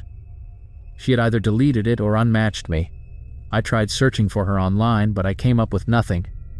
It was like she had never existed. The more I thought about it, the more I realized that I didn't really know anything about her. I had trusted her based on a few weeks of casual conversation and some decent photos, but I hadn't bothered to dig deeper.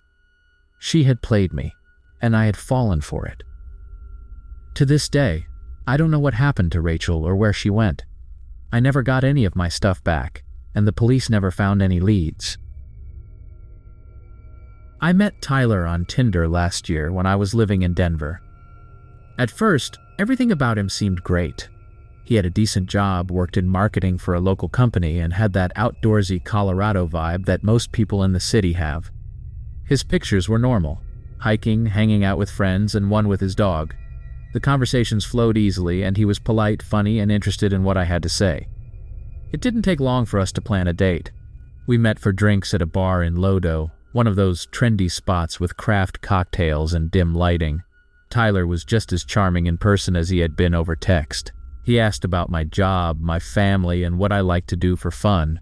He seemed genuinely interested in getting to know me, which was refreshing compared to some of the other guys I had met through dating apps. We hit it off, and by the end of the night I was already looking forward to seeing him again. The next few dates went smoothly. We went hiking at Red Rocks, had dinner at a small Italian restaurant in Capitol Hill, and even went to a Rockies game together. Tyler was attentive, always checking in on me, asking how my day was, and sending little texts throughout the day to let me know he was thinking of me. It felt nice to be pursued like that, especially since I hadn't been in a serious relationship for a while. But after about a month, things started to shift in a way that I didn't notice right away. At first it was small things. Tyler would make comments about what I was wearing, suggesting that I try different outfits or saying that certain clothes didn't look great on me. It didn't feel malicious at the time, just him trying to be helpful. But the comments started happening more often, and they became more specific. He'd say things like, "You'd look better in something less revealing," or, "I don't think that color suits you." I brushed it off, thinking he was just trying to be supportive. The controlling behavior crept in slowly, and I didn't realize it was happening until it was too late. He started questioning where I was going and who I was spending time with. If I mentioned hanging out with friends, he'd ask which friends, and then he'd make little remarks about them. Do you really think she's a good influence on you? Or, I've heard things about him, maybe you should stay away. At first I didn't think much of it. He was just being protective, or so I thought. I figured he was looking out for me in his own way. One weekend I planned to meet up with some girlfriends for brunch. Tyler wasn't thrilled about it. He asked why I didn't want to spend the day with him instead, and when I told him I had made plans with my friends weeks ago, he got quiet. He didn't argue, but the next day, he showed up at the restaurant while we were eating. He acted like it was a coincidence, saying he was in the area, but it felt strange. He sat down with us for a while, and I could tell my friends were uncomfortable. After he left, they asked me if everything was okay. I told them it was just Tyler being Tyler, but their concern lingered in the back of my mind. From that point on, things escalated. Tyler would show up at my work unannounced, sometimes with coffee or lunch, which seemed sweet at first, but it became too frequent. He'd appear outside my apartment, claiming he was in the neighborhood and wanted to see me. If I didn't answer his texts right away, he'd send more, asking why I wasn't responding and if everything was okay. If I told him I was busy, he'd get annoyed, saying he just wanted to make sure I was all right. It felt like he was constantly checking up on me, but I kept telling myself he was just being a good boyfriend. The turning point came when I went out for a work event. It was a happy hour with colleagues at a bar downtown. Tyler knew about it and didn't seem to have any issues with me going. But about an hour into the event, he showed up again, this time without any explanation. He wasn't just in the area. He acted friendly at first, making small talk with my coworkers, but I could feel the tension underneath his calm demeanor.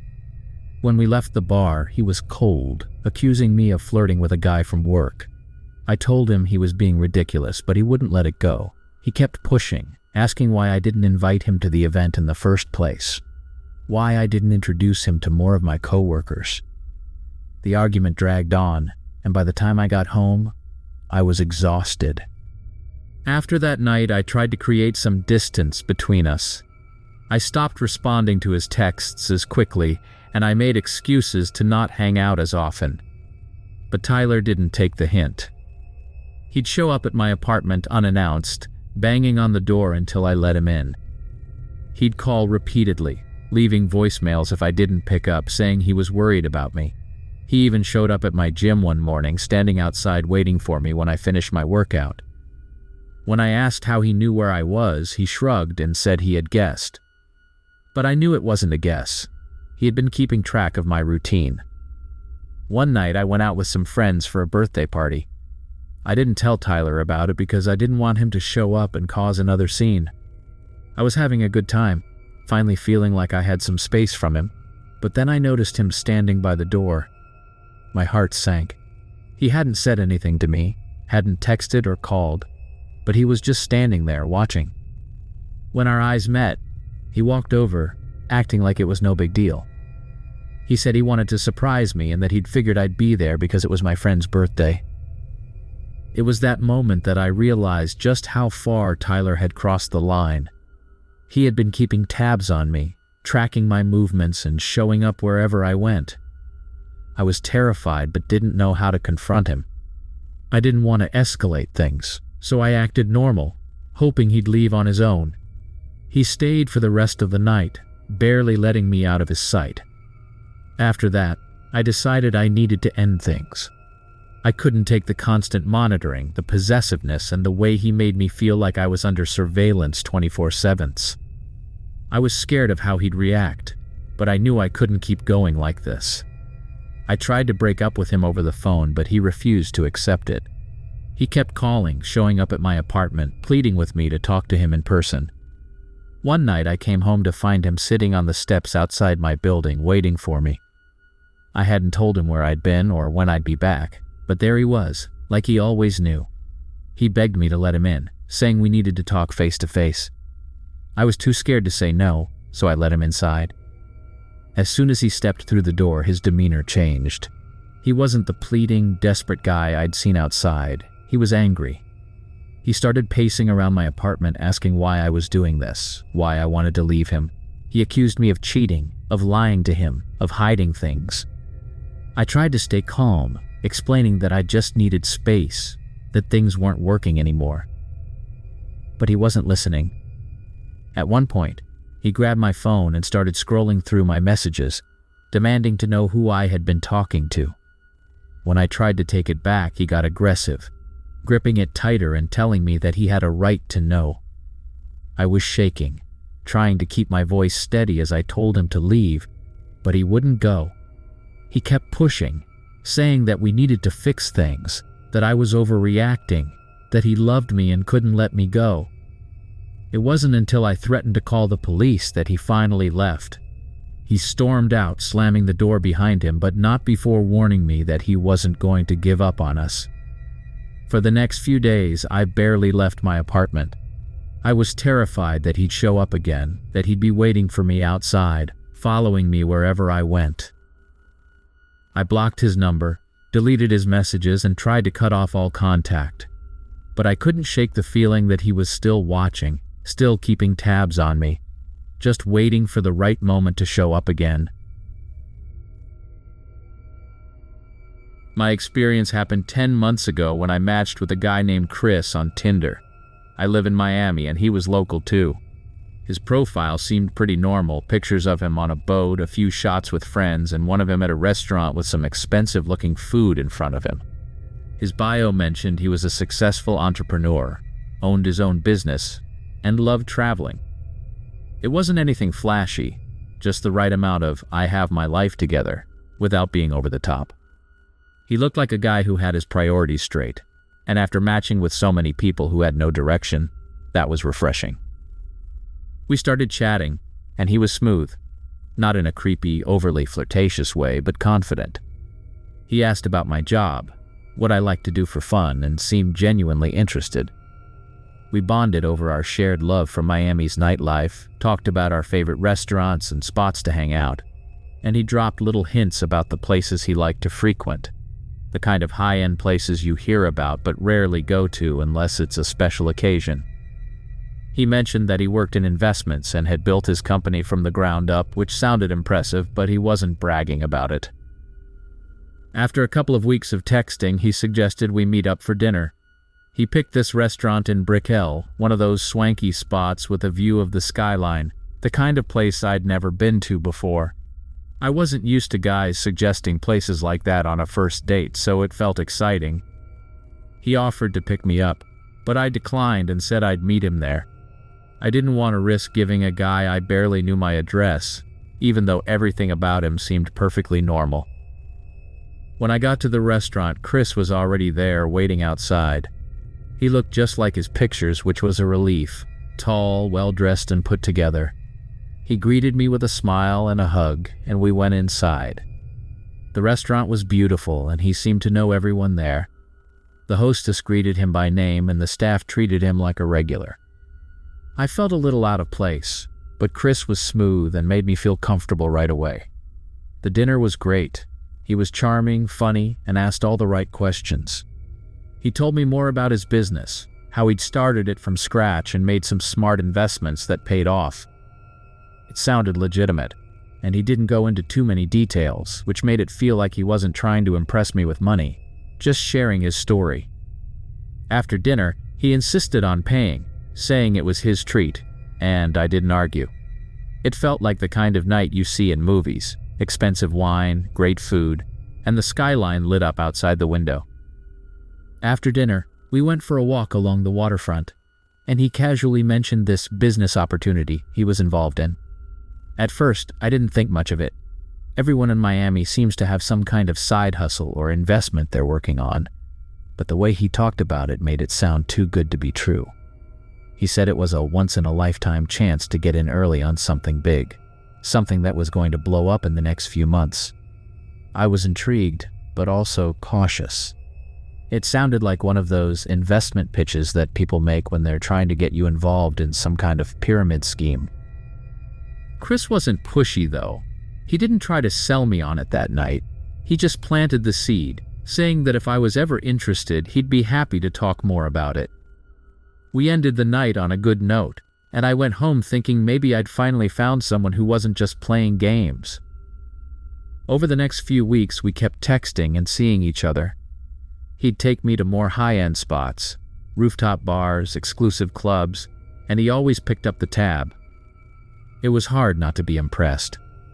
Chris clearly had money, and he was generous with it, but he never made me feel like I owed him anything.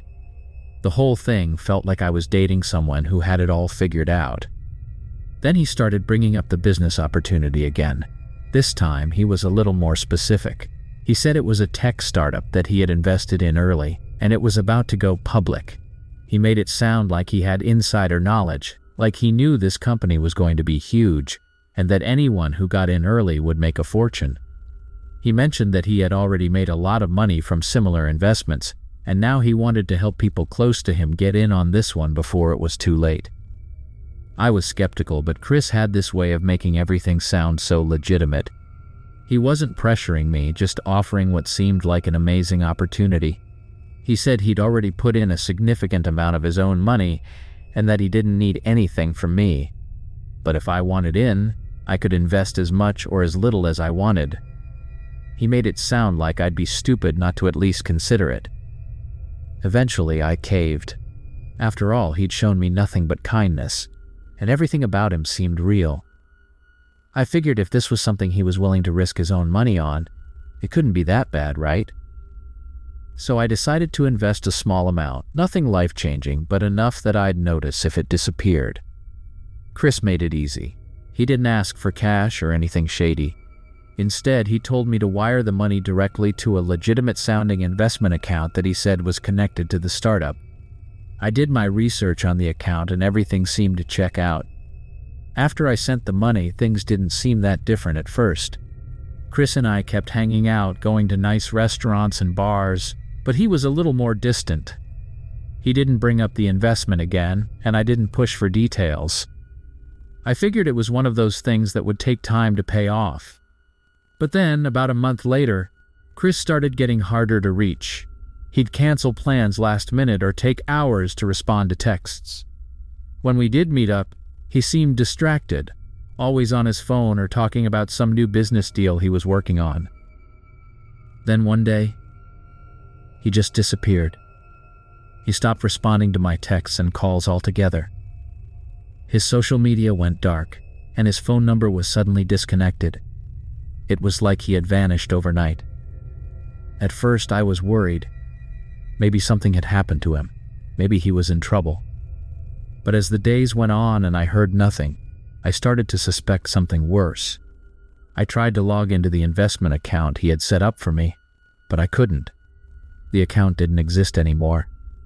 I reached out to the bank trying to figure out what had happened, and that's when it all started to unravel. The account had been closed and there was no record of my investment. It became clear that Chris had been playing me from the start. He wasn't a successful entrepreneur, he was a scam artist, and I had fallen for it. The girl I matched with on Tinder was named Lisa. She seemed normal enough, nothing out of the ordinary on her profile. Just some photos of her with friends, a few shots of her at some parks around the city, and one with her dog. We started chatting and it was pretty easy going. We talked about the usual stuff. Work, hobbies, what we like to do around New York. It was a decent back and forth, and we decided to meet up for a drink after about a week of texting. We picked a bar in Williamsburg, not too far from my apartment, and everything seemed fine at first. She was pretty much the same as her profile. Easy to talk to, friendly, and kind of funny in a low-key way. We were having a good time, just talking about the city, sharing stories about work, and it felt like a regular first date. Then she casually mentioned that she lived nearby, just a few streets over. I thought it was kind of a coincidence. Brooklyn's big, but it's not uncommon to run into people who live close by, especially in neighborhoods like Williamsburg, where there's a mix of people around the same age. She seemed nice, and I didn't think much of it. The date went well enough, and by the end of the night, we said we'd hang out again. A couple of days later, we made plans to meet up again for coffee at this spot in Greenpoint. When I got there, she was already sitting outside with her dog. We chatted for a while, and again everything felt normal. But then she brought up that she had noticed me jogging in the park a couple of days ago. That threw me off a little because I didn't remember telling her where I went jogging or even mentioning that I jog regularly. I shrugged it off, figuring maybe she had seen me by chance since we lived in the same area. After that, I started seeing Lisa more often, almost too often. I'd be out running errands, walking around the neighborhood, or grabbing a coffee, and there she'd be. At first, it seemed like coincidence. Brooklyn isn't that small, but I figured we just happened to frequent the same spots since we lived nearby. She'd always wave and smile, acting casual, like it was no big deal. But after a while, it started to feel off. It wasn't just random run-ins anymore. She'd appear at places where I hadn't mentioned I'd be. I'd be heading to the grocery store on a random Tuesday, and suddenly she'd be there too, standing by the entrance like she was just about to go in. I tried to chalk it up to coincidence, but it kept happening, and it started to make me uncomfortable. One time I was at a small, low-key bar that I hadn't mentioned to anyone. I was meeting up with some friends from work, and there she was again, sitting at the bar alone. It wasn't the kind of place you'd just stumble upon, and it felt too coincidental for her to be there at the same time. I felt uneasy, but I didn't say anything. She waved and came over to say hi. My friends asked how we knew each other, and I awkwardly explained that we had gone on a couple of dates. Lisa stuck around for a little while before leaving, but the whole thing left me feeling strange.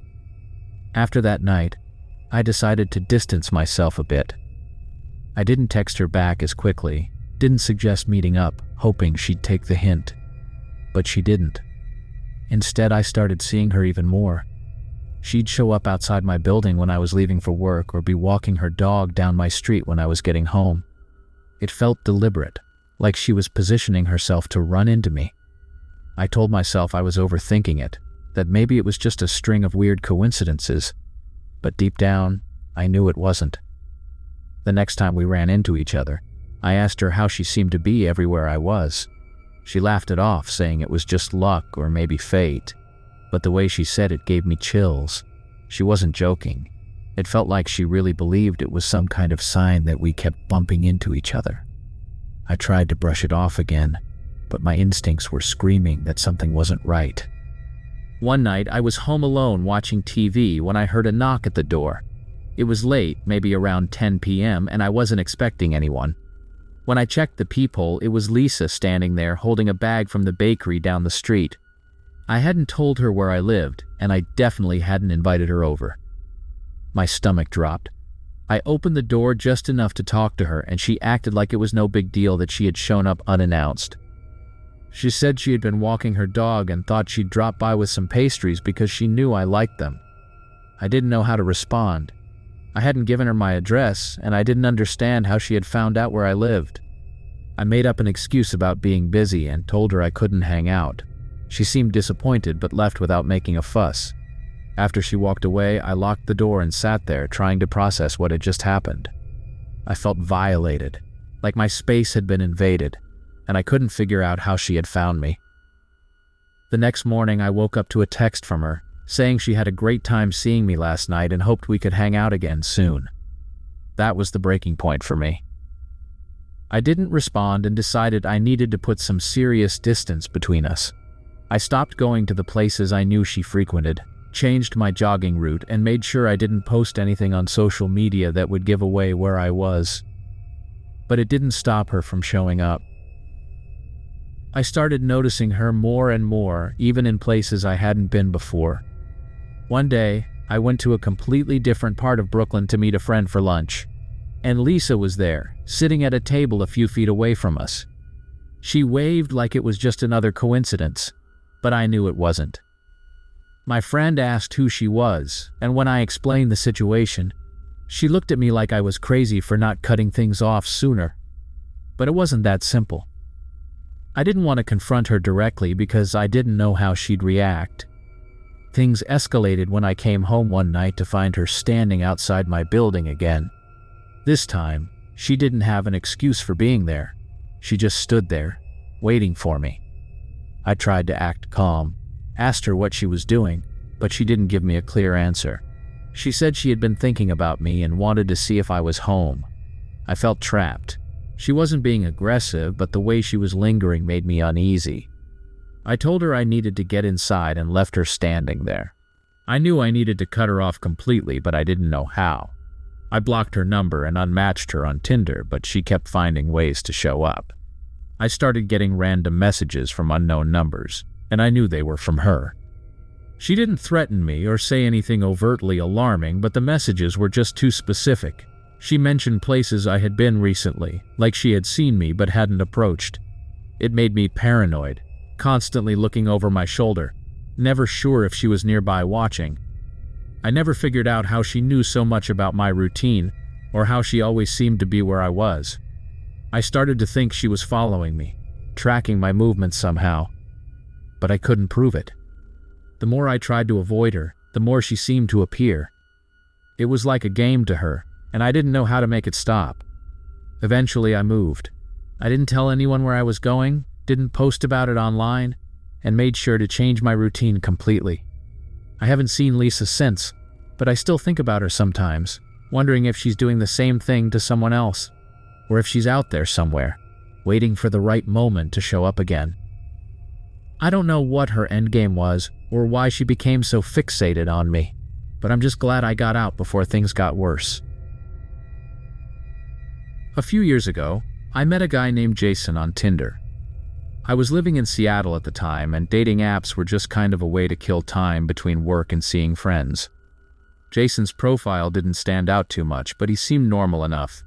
His photos showed him doing typical outdoorsy Seattle things, hiking, camping, and hanging out at bars with friends. His bio mentioned that he loved going on adventures, had a great sense of humor, and was looking for someone to experience life with. We exchanged messages for a couple of weeks before deciding to meet up. Our first date was pretty laid back. We grabbed drinks at a bar in Capitol Hill and everything seemed fine. Jason was charming and had this effortless way of making conversation, bouncing between topics like music, travel, and work. He told me he worked in tech, which wasn't surprising in Seattle. He made some sarcastic comments about the dating scene, and we laughed about the awkwardness of meeting people online. There were no red flags, nothing that made me question him. If anything, I was relieved to have met someone who seemed so normal after dealing with the usual mess on dating apps. After a couple of dates, Jason asked if I wanted to do a double date with his best friend Ryan, and said I should bring one of my friends along. He pitched it as a fun night out, grab some food, have some drinks, and just hang out. It didn't seem weird at the time, so I agreed. I asked my friend Sarah if she'd come along, and she was up for it. She wasn't seeing anyone at the time, so I thought it might be fun to set her up with Ryan. The night of the double date, we met up at a bar in Belltown. Jason introduced Ryan, and right away something about him was off. He was overly friendly, a little too eager, and just had this weird energy. I noticed it, but I didn't think much of it at first. Some people are just awkward, and I figured maybe he was just nervous about the whole double date thing. As the night went on, though, things got uncomfortable. Ryan was paying way too much attention to Sarah, constantly leaning in, asking her personal questions and making little comments that were borderline inappropriate. He kept complimenting her in a way that felt off, like he was sizing her up rather than genuinely interested. Sarah shot me a few looks throughout the night, clearly uncomfortable, but we both tried to laugh it off. I figured maybe Ryan was just socially awkward and I didn't want to make a scene. At one point, Jason pulled me aside and said Ryan was a little intense, but a good guy overall, that he just had a hard time with women. He laughed it off, and again, I didn't think much of it. I didn't want to embarrass Sarah by making a big deal out of it, so we just powered through the rest of the night. By the time we left the bar, I could tell Sarah was over it. She pulled me aside and said Ryan was creeping her out, but she didn't want to ruin the night. I told her we could leave, but she insisted it was fine as long as we didn't hang out with Ryan again. We parted ways at the end of the night, and that was that, or so I thought. A couple of days later, Sarah called me, sounding more than a little freaked out. She said she had been getting strange messages from a number she didn't recognize, and they were clearly from Ryan. At first, they were just casual, like, "Hey, had a great time the other night, we should hang out again." But when Sarah didn't respond, The messages became more persistent, and then they started getting weird. Ryan began sending long, rambling texts about how he knew they had a connection and how it was fate that they met. Sarah hadn't given him her number, so it was obvious that Jason must have passed it on without asking her. She was furious, and honestly, I didn't blame her. I reached out to Jason asking why he had given Ryan her number, and he acted like it was no big deal. He said Ryan had really liked her and thought they might hit it off. When I told him that Ryan's messages were making Sarah uncomfortable, he brushed it off, saying Ryan was just being Ryan and that she should give him a chance. That was when I started to get a bad feeling about the whole situation. I apologized to Sarah and told her I had no idea Jason had given Ryan her number. She decided to block Ryan, hoping that would be the end of it. But it wasn't. The next day, Sarah got a message on Facebook from a profile with no picture and no real information, just the name Ryan. It was him again, asking why she had blocked his number and saying he was worried about her. Sarah blocked the profile immediately, but more messages kept coming from different accounts. It was like he wouldn't give up, creating new profiles to reach out to her, each message becoming more and more desperate. At this point, Sarah was scared, and so was I. I called Jason again, demanding he get Ryan to stop, but Jason acted like I was overreacting. He said Ryan was harmless, just a little obsessed, and that he'd cool off eventually. That was not the answer I wanted to hear, and I realized Jason wasn't going to help. I decided to cut things off with Jason, but before I could even send him a message to end it, he showed up at my apartment unannounced. I hadn't told him where I lived, so seeing him outside my building was unsettling. He acted like it was no big deal, said he was in the neighborhood and thought he'd drop by. I didn't let him in, but we talked through the door and I made it clear I didn't want to see him again. He tried to play it off, saying he didn't understand what the big deal was, that Ryan just liked Sarah and didn't know how to express it. When I refused to open the door, he finally left. But something about the way he smiled at me through the peephole stuck with me. It was unsettling, like he knew something I didn't. After that, things got worse. Sarah started getting anonymous phone calls in the middle of the night. No one would say anything, but she could hear breathing on the other end. It happened almost every night, and she became paranoid, jumping at every noise outside her apartment. I told her to go to the police, but she didn't want to make a big deal out of it. We both tried to downplay what was happening, telling ourselves that it was just a guy who couldn't take a hint. But deep down, we were both scared. One night I came home late from work and found a note taped to my front door. It didn't say much, just that I should keep an eye on Sarah and that Jason was looking out for me. The handwriting was shaky, almost manic, and I felt sick reading it. I hadn't heard from Jason since the day he showed up at my apartment, but it was clear he hadn't forgotten about me. I called Sarah right away and told her about the note, but before I could even finish, she said she had found something similar on her car earlier that day. The note on her car was more disturbing, though. It was from Ryan, saying he knew where she lived and worked and that they belonged together. At this point, we were both terrified. We went to the police, but they didn't seem to take it seriously. They said there wasn't much they could do unless something actually happened. We were told to block any more numbers or accounts and call if we felt threatened. It wasn't reassuring. The next week, Sarah came over to my place and we tried to figure out what to do next. We talked about getting restraining orders, but we didn't have enough evidence, and without knowing Ryan's full name or information, it felt like we were stuck. We had no way to really protect ourselves, and every day we waited, the anxiety built up. The last straw came one evening when Sarah called me in tears. She'd come home from work to find Ryan sitting outside her apartment building, waiting for her. He hadn't tried to approach her, just sat there on a bench watching as she got out of her car. She ran inside and locked her door, calling me in a panic. I told her to call the police, but by the time they arrived, Ryan was gone. That night, Sarah decided she couldn't stay in her apartment anymore. She packed a bag and left, staying with a friend on the other side of the city. I didn't blame her. I would have done the same. I hadn't heard from Jason again, but the fear that he or Ryan could show up at any moment had me constantly on edge. After Sarah left her apartment, the messages stopped, and we didn't hear from Ryan or Jason again. It was like they had vanished, and as relieved as we were, it was unsettling not knowing where they were or what they were planning. Sarah ended up moving away from Seattle altogether, and we both tried to move on, but the experience stayed with us. Every time I get a random text or see an unfamiliar number calling, my heart still races, wondering if it's one of them trying to worm their way back into my life. I matched with Alex on Tinder about a year ago when I was living in Los Angeles. It started off normal enough. His profile wasn't anything out of the ordinary, and he seemed like a decent guy. He had pictures of him surfing, hiking, and hanging out with friends at some bar in Venice Beach. His bio mentioned that he was into photography and worked as a freelancer. Our conversations flowed easily, and he didn't come off too strong. He was funny, polite, and seemed genuinely interested in getting to know me. After chatting for a couple of weeks, we decided to meet up for dinner. We went to a small restaurant in Santa Monica, and everything felt fine. He was charming, good-looking, and the conversation was easy. We talked about work, our favorite spots in LA, and our mutual love for outdoor activities. The date went well, and by the end of the night, we agreed to see each other again. Over the next few weeks, we hung out more, grabbing drinks, going for hikes, and even catching a movie.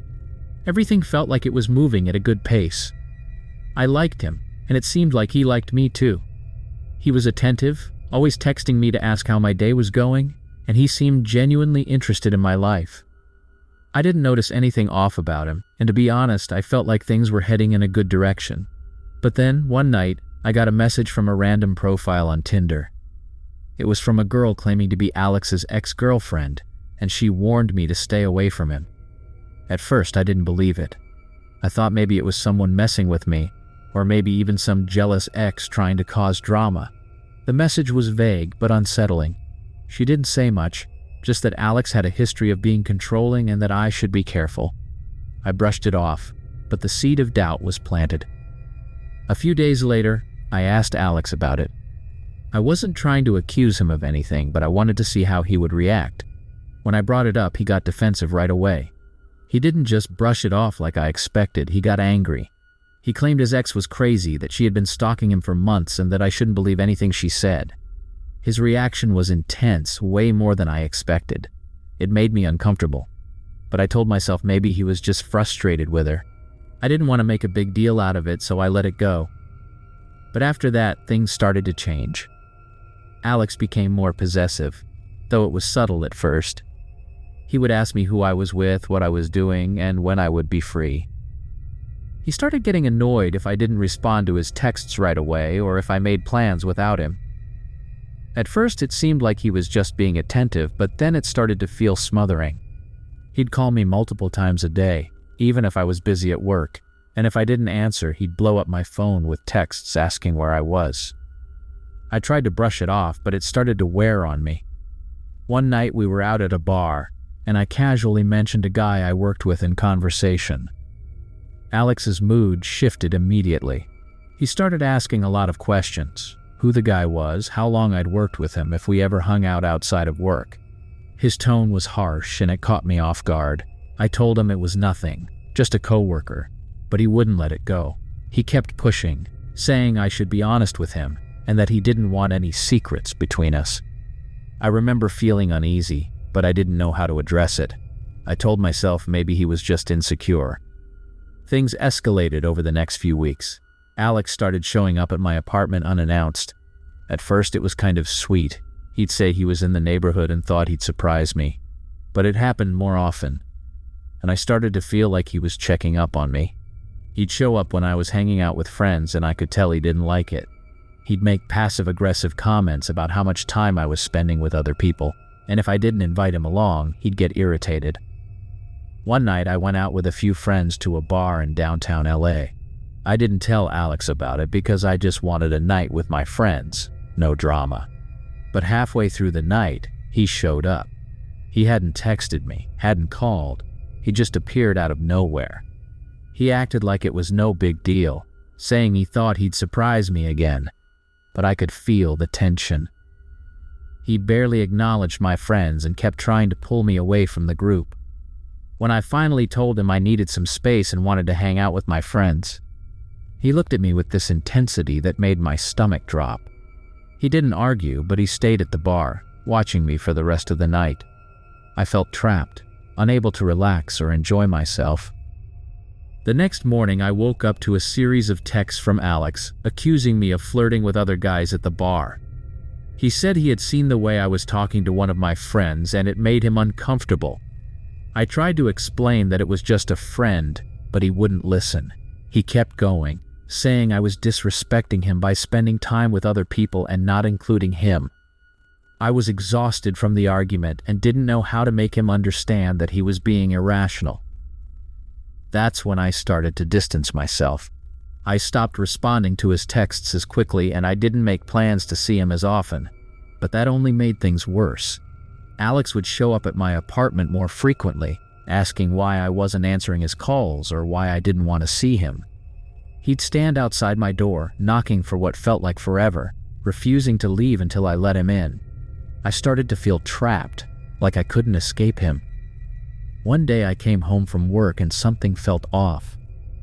I noticed that things in my apartment had been moved, small things like my keys being in a different spot or the pillows on my couch being rearranged. I hadn't given Alex a key, but I started to wonder if he had somehow gotten into my apartment when I wasn't home. I asked him about it and he laughed it off, saying I was imagining things, but I couldn't shake the feeling that he had been in my space without my knowledge. A few nights later, I woke up in the middle of the night to the sound of someone knocking on my window. I lived on the second floor, so there was no way someone could just walk up to it. I jumped out of bed, my heart racing, and when I looked out the window, I saw Alex standing in the alley below, staring up at me. He was calling my name, asking me to come down and talk to him. It was 2 a.m., and I had no idea how long he had been standing there. I didn't answer, just stood there frozen, watching him. He stayed for what felt like an eternity before finally walking away. The next morning, I told him we needed to take a break. I couldn't deal with the constant checking in, the possessiveness, and the feeling of being watched. He didn't take it well. He accused me of cheating on him, of lying about where I was going and who I was with. He said he was just trying to protect me and that I didn't appreciate everything he did for me. When I tried to reason with him, he got angry, saying I was throwing away something good for no reason. I blocked his number after that, hoping it would be the end of it. But it wasn't. A few days later, I started getting texts from an unknown number. They were clearly from Alex, even though he didn't say it outright. The messages were vague but unsettling, things like, "I know where you are," or "You can't hide from me." I blocked the number, but new ones kept popping up. He was relentless, and I felt like there was nothing I could do to make him stop. One night, I came home to find a note taped to my front door. It was from Alex, saying he missed me and that we needed to talk. The note felt like a threat, even though the words weren't overtly menacing. I didn't know what to do. I called a friend to come over and we talked about going to the police, but I didn't have enough evidence to prove he was harassing me. All I had were some texts and a note. It didn't feel like enough. For weeks, I lived in constant fear. I'd see him outside my building sometimes, just standing there watching. He never approached me, but I knew he was waiting for the right moment.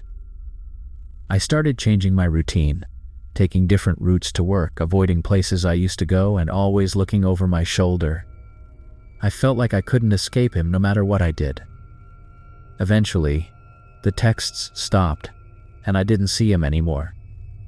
I don't know what made him finally give up, but the experience left me shaken. I moved to a new apartment a few months later, hoping to leave it all behind. But even now, I'm always on edge, waiting for the day when Alex might show up again, ready to pick up where he left off. Thank you for watching. If you found these stories gripping, don't forget to subscribe for more spine-tingling content. For another hair-raising tale, check out our suggested video. And if you're hungry for more eerie encounters, dive into our playlist featuring similar chilling narratives.